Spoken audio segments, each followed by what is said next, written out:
क्योंकि मतलब देखें, मजबूरी में कुछ भी हो सकता है ना, जिस्म फरोशी भी हो सकती है। मजबूरी में औरतें बहुत कुछ कर जाती हैं, तो मजबूरी में मेहनत क्यों नहीं कर सकते हम। और मुझे इसमें सुकून है, मुझे शर्मिंदगी नहीं है, मुझे पछतावा नहीं है। मैं इज़्ज़त से कमा रही हूँ। मैं कोई बंद कमरे में तो नहीं किसी के साथ जहाँ दम घुटता है। बिस्मिल्लाहिर्रहमानिर्रहीम, अस्सलामुअलैकुम। कैसे हैं आप सब लोग? मैं हूं उज़मा और आप देख रहे हैं आपका चैनल स्ट्रॉन्ग उज़मा। नाज़रीन, मेरे साथ आज आपको एक जोकर नज़र आ रहा है या नज़र आ रही है, ये तो हम फैसला बाद में करेंगे। मेरे साथ एक लड़की मौजूद है जो कि जोकर का रूप धारे हुए है। इन्होंने ऐसा क्यों किया जो इन्होंने ये वाला रूप धारा और ये मार्केट के अंदर आई? जी अस्सलाम वालेकुम। वालेकुम अस्सलाम। आपका नाम क्या है? मेरा नाम साइमा सरवर है। साइमा, मुझे ये बताएं कि आप मेडिकल की स्टूडेंट थी, तो आपने मेडिकल को क्यों छोड़ा, जबकि नर्सिंग में मैंने सुना है कि स्कॉलरशिप मिलती है और वहाँ पे लोग पढ़ते हैं तो साथ उनको स्कॉलरशिप दिया जाता है। और 4 साल के बाद आपने एक सक्सेसफुल नर्स बन जाना था और उसके बाद आपने अपने घर की किफ़ालत भी करनी थी और लोगों की खिदमत भी। तो नर्सिंग का जज्बा जो है वो बड़ा अच्छा होता है। आपने वो छोड़ के ये क्यों उतारा रूप अपना? मैंने स्पेशलाइजर में मैंने कोशिश की थी कि मैं मतलब कुछ ऐसा करूं कि जो डिफरेंट हो। मैंने 4.5 ईयर का कोर्स था BSN जनरल का, उसमें मैंने एडमिशन लिया था। और यू नो बेटर कि उसमें फ़ीसें ही जाती हैं, आपको स्कॉलरशिप उसमें नहीं अलाउ होती। और मैंने वो 4.5 साल का कोर्स था, मैंने 13 माह किया। 13 माह के बाद छोटे भाई की डेथ हो गई, फिर 2 माह बाद बड़े की डेथ हो गई। दोनों भाई मेरे फोत हुए। क्या हुआ उनको? एक को हार्ट अटैक हुआ था, 4 बच्चे थे उसके, और एक मेरा छोटा भाई एक्सीडेंट में फोत हुआ था। ये आपके रेस कोर्स के बाहर, उधर से हमें उनकी जो है लाश रिसीव हुई थी। तो उसके बाद मेरी वालदा बिल्कुल अकेली रह गई थी। बाबा के बाद 2 भाई फोत हो गए। आपके बाबा भी नहीं है? जी नहीं, मेरे अब्बू नहीं है। 2018 में मेरे अब्बू फोत हुए हैं और 2019 में मेरे जो है भाइयों की दोनों की डेथ हुई है। यानी कि मैंने 2 साल में अपने 3 लोग जो है वो फोत हो गए। मेरी फैमिली से खाली हो गया हमारा घर, और तीनों ही हमारे कफील कह सकते हैं उनको। तो बस उसके बाद मैंने ना देखा कि मैंने फिर जॉब स्टार्ट कर दी कि फ़ैमिली को सपोर्ट कर सकूं। नॉर्मल बेस पे मैंने ना एक प्राइवेट जॉब स्टार्ट कर दी। वहाँ पे कुछ अच्छा एक्सपीरियंस नहीं था, मतलब गिव एंड टेक वाला था कि मतलब इस तरह से बंद कमरे में मिला जाए या इस तरह की बातें जो मुझे ख़ुद को ज़ेब नहीं देती बोलते हुए। तो मैंने वो जॉब 2 जगह से रिज़ाइन की।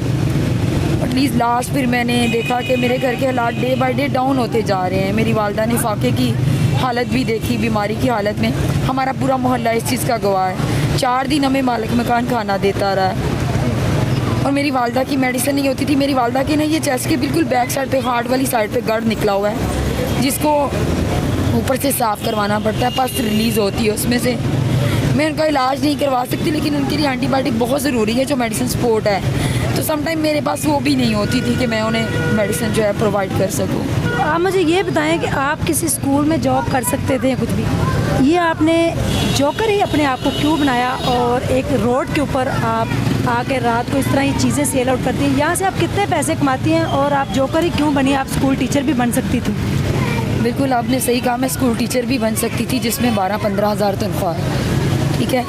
और वो मुझे महीने बाद मिलती, और मेरी वालदा इंतज़ार करती कि पूरे महीने बाद वो 15,000 ला के मैं 9,000 घर का किराया देती, जिसमें से मैं खाने पीने का ख़र्चा भी करती।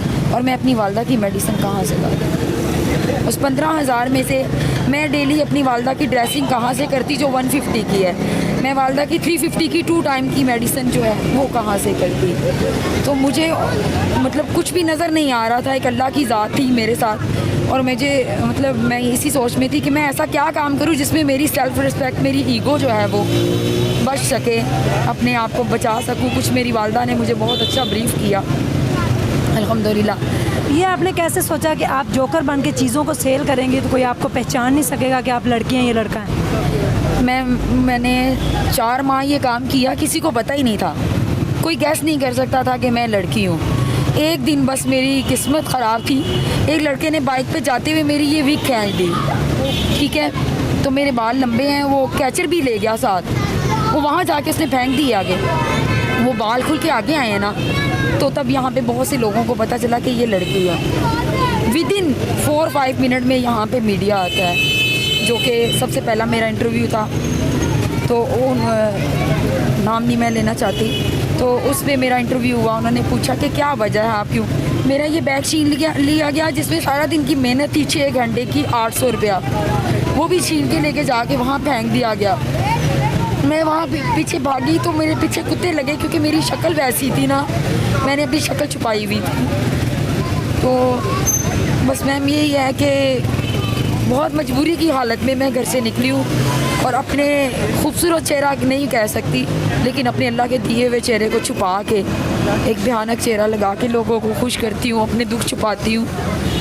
अक्सर अपने आंसू ज़मीन पे बैठी होती हूँ मैं, और मुझे इसमें सुकून है, मुझे शर्मिंदगी नहीं है, मुझे पछतावा नहीं है। मैं इज़्ज़त से कमा रही हूँ। मैं कोई बंद कमरे में तो नहीं किसी के साथ जहाँ दम घुटता है, खुला आसमान है, मेरा दम नहीं घुटता यहाँ पे, ना मोटे कपड़ों में जो है दम घुटता है, ना इस मास्क में दम घुटता है। एंड बिलीव मी, मैं आज इतनी खुशकिस्मत हूँ कि पहले मुझे बड़ा हर्ट किया गया, बहुत लोगों ने तोड़ा।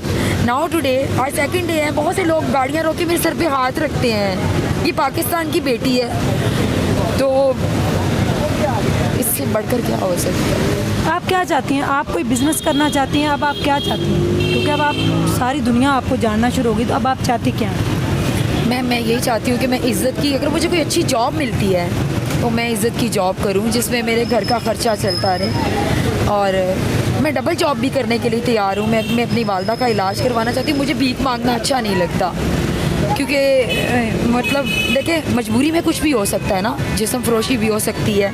मजबूरी में औरतें बहुत कुछ कर जाती हैं, तो मजबूरी में मेहनत क्यों नहीं कर सकते हम। कोई मैसेज देना चाहें इसको, मैं यही मैसेज दूंगी अपनी बहनों को भी कि आप मजबूरी में कभी भी अपनी मजबूरियों को ना बेचें, गिरवी ना रखें। आप देखिएगा आपकी मजबूरियाँ छोटी होती जाएंगी और आपका एक कॉन्फिडेंस लेवल बढ़ता जाए। मैं फर्स्ट डे आई तो मैं इस कॉर्नर में छुप के बैठी थी। Now today I am very well. आज मेरे में एक कॉन्फिडेंस है। बहुत सी फैमिलियाँ मुझे जानती हैं, प्यार देती हैं, मिलती हैं मुझे। साइमा तुम्हें कुछ चाहिए तो नहीं, मुझे बहुत पूछती हैं। और अल्हम्दुलिल्लाह मुझे अल्लाह पाक से मतलब कभी मैं अल्लाह तौबा नौज़ अल्लाह सुब्हान तआला से मैं हमेशा शुक्र अदा करती हूँ कि उसने मुझे इस लायक बनाया कि मैं इज़्ज़त की रोटी कमा के खाऊं। आपका नंबर फॉर हेल्प के लिए आपका नंबर मैं चला दूं अपनी स्क्रीन पे? जी चला दें, लेकिन प्लीज़ थोड़ा टाइम टेबल का, मुझे सारी रात कॉल्स करके रिश्तों की कॉलें आती हैं, बड़ा मुश्किल होता है। तो हर बंदे को ये सब मैं कहती हूँ जी आप मेरे भाई की तरह हैं। शादी में इंटरेस्टेड होती तो मैं यहाँ ना बैठी होती। जी, इनका व्हाट्सएप का नंबर मेरी स्क्रीन पे चल रहा है। इनको रिश्ते के लिए कॉल ना कीजिएगा, इनकी अम्मी के इलाज के लिए कीजिएगा, रिक्वेस्ट है उनकी। और आप रात के टाइम अपना नंबर बंद कर दिया करें। जी ठीक हो गया, हाँ ये बेहतर है। अपना ढेर सारा ख्याल रखिएगा, दुआ में याद रखिएगा और कुछ सीखें इनसे। कॉल कर बनने से पहले, अपनी मजबूरियों को सामने रखने से पहले एक दफ़ा इनकी तरफ देखें कि अगर वो अपने आप कोई भी रूपदार हैं, अगर आपने मेहनत करनी हो तो 100 रास्ते अल्लाह आपको दिखाता है, ना कि आप कॉल गर्ल बने या आप कोई और गलत काम करें। तो आपने जब मेहनत करनी हो तो 100 रास्ते आपका इंतज़ार करते हैं। Thank you so much. अल्लाह हाफ़िज़।